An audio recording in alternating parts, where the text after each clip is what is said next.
welcome back to another episode of Sage Advice. I'm Rage. I'm Sage, and today we are talking about, I guess it's a new game, not completely. It's Dark Souls Remastered. Yeah, it's just a small franchise, just a small title, nothing big. But the remaster's coming out, and one of the systems that it is launching on, besides your PS4 and your Xbox One and all that other good stuff, is the Nintendo Switch. Now, what I like about the Nintendo Switch personally is, generally speaking, the graphics aren't quite as good. That's what you'd expect. But the portability adds a new layer of value to a lot of games that, you really don't get elsewhere. I know some people will say with a high-end gaming laptop that, it's same portability. It's not quite. With a laptop, you're chained to a wall most of the time because if you push the graphics, your battery dies. Right. And even beyond that, let's say you're playing like Doom 2016, which came out on the Switch. Good luck playing that on a laptop trackpad, I'll just say that. Yeah. Hold on tight, it's going to be rough. But yeah, Dark Souls Remastered is coming out on the Switch, and I think that's a pretty good idea. We've never had portable Dark Souls. No, not in the least. And not just the portability, but the remaster itself on all the systems. I mean, for the Switch, yes, it's super exciting. Now you can go to the bathroom and have the "you died" screen come up midway. Ornstein and Smo will help you out in the bathroom, let me tell you. I always joke about that with the Switch, that it's the number one system because you're like, potty break, I'll take it with me. Yeah, that's pretty accurate. Now, one thing I will say about remastering Dark Souls, I am hoping this time they get the PC port right. Dark Souls, I think it's Prepare to Die edition. It was awful. You had to mod the thing just for it to be halfway playable. That seems to be a case with a lot of the big AAA games as of late. I mean, the worst one being that I can recall is the latest Arkham Batman game. When it came out, the PC port was just unplayable. It was hot garbage. Yeah, and really, there's no excuse for that. PC Master Race, we've all heard it. It's probably one of the strongest platforms right now, even with its missteps currently, which I'm not going to get into, but... Yeah, but back to the remaster itself here. It's coming out. Should it be something that you're looking to buy? Right out the gate, I'm going to go ahead and put Rage's count on this as yes. Why? The graphics are updated. You know it's a great game. You know it's a good IP. You know it's a great franchise. You know it's a great game. You've already played it. But playing something in its remaster, it always just adds, it hits you in the feels. You go back to that moment when you first tried Dark Souls. Or maybe you played Dark Souls 3 or Bloodborne, which we'll get on all that other franchise stuff later. But it brings you back to that moment when you first figured out how to beat that boss. Where to go. What to do. When to roll. Exactly the timing on what to do. And it brings you right back to it. And the remaster has some exciting things to it. Some positives and some negatives. Yeah, and just bringing up another small point about this whole remaster is... Dark Souls 1 and 2 and Bloodborne, you can all play on your Xbox One, PS4, and all that. The original Dark Souls, you have to dust off your PS3, your original Xbox, or try and sludge through the PC port. So, again, this is another thing.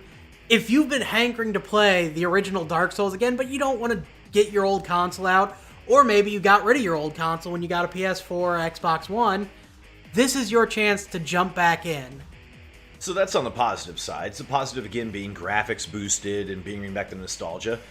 On the positives and the negative, I'm going to count this one for both, on reasons to want to buy it and maybe reasons to avoid it, but I'm still going to lean towards buying it, is that the level design is exactly left alone.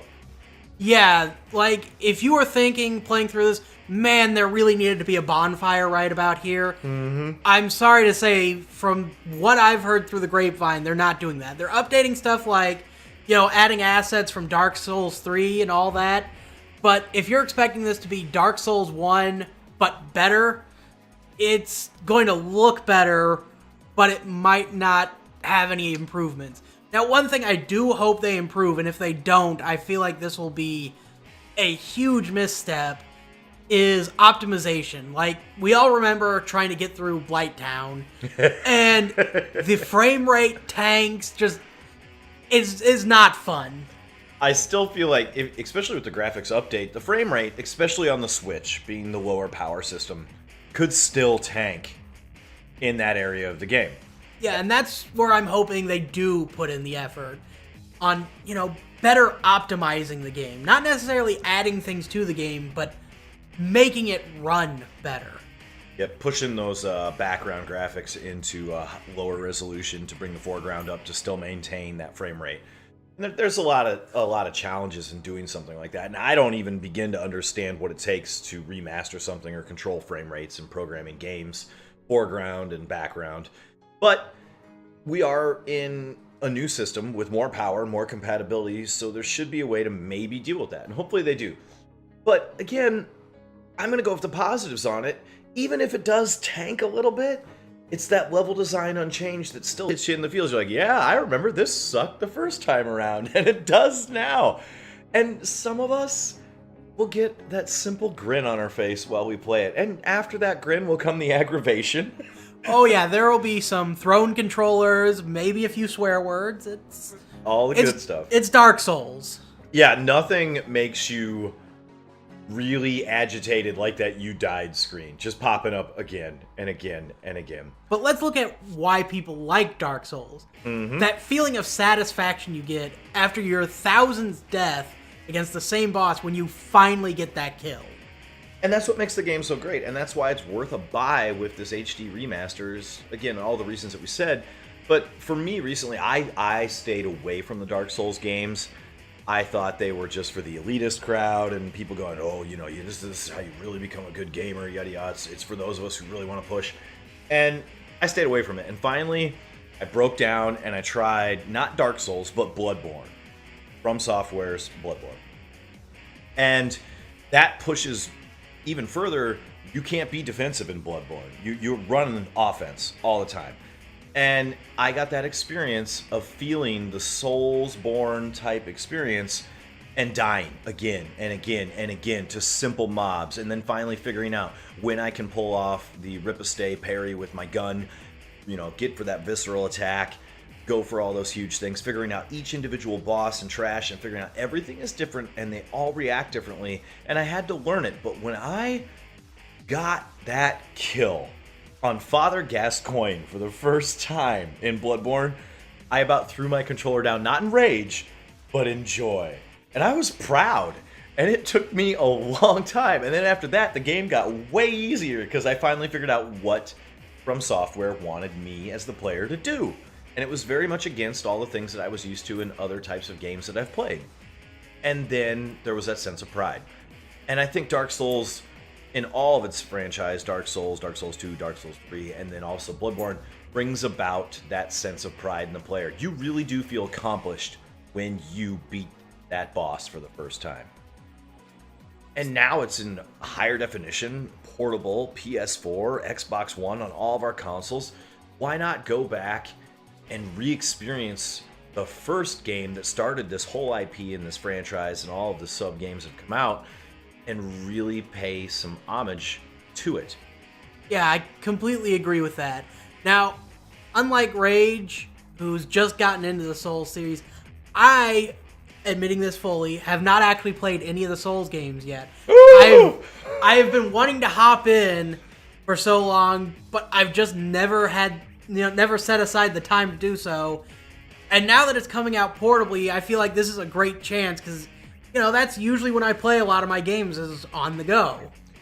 Oh, I think between the two of us, we're definitely, one of us is going to buy it, and we're going to be on our Switch playing it. That's just all there is to it. Oh, yeah. It's not even probably going to buy it. One of us is going to buy this game. And I'll say this for sure. If you are a Nintendo purist who has never gotten a Souls game, get on this. This is your chance. This is all new for you. Remaster, you're not re-experiencing this. This is brand new. But even if you are a player who played Dark Souls when it came out and haven't touched it for a while, go back. Look at where from... I won't say where they came from, because Demon's Souls... Well, they came from Software. Yeah. But, Dark Souls is where the series mostly started. Absolutely. So, in the end, sage advice, should you be looking to buy this? Yes. I would put it on the radar. Sage and I are going to be buying it point blank.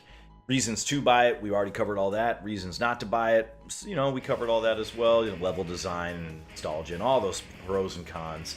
But if you're somebody who loves the franchise, you should buy it. If you're somebody who's new to it and you're a Nintendo purist, you should buy it to experience it. If you're somebody who just wants to dabble in it and you're not really sure whether it's worth the money or not, give it a shot anyway, because this IP and this franchise is worth the pennies, and I want to help From Software continue to make great games. Yeah. So if I buy this game, I'm helping a company continue to create games that I now know that I enjoy. And to me, that is just huge, having a company that's AAA that makes good quality games. Yeah, the only people I would say maybe stick away is, one, if you're a PC purist, keep an eye on it. Mm-hmm. Maybe not pre-order it. Mm-hmm. And if you're someone who's just kind of burnt out on Dark Souls after a while, maybe let it stew for a little bit. But other than that, hop in on this game. It's well worth your time. It's worth another playthrough. So, Sage and the Rage say this is definitely a look to buy. And when this launches, be sure to check out our review on it in May after we pick it up and enjoy it for a while. And, comment down below any Dark Souls stories you have if you're planning on getting the remaster, and, what you'd like to see from Software. And as always, if you like this video, hit that like button, hit that subscribe, hit that bell at the bottom to get updates on the channel. We do all sorts of stuff, and we appreciate you and your time watching this video. Thank you so much. Peace.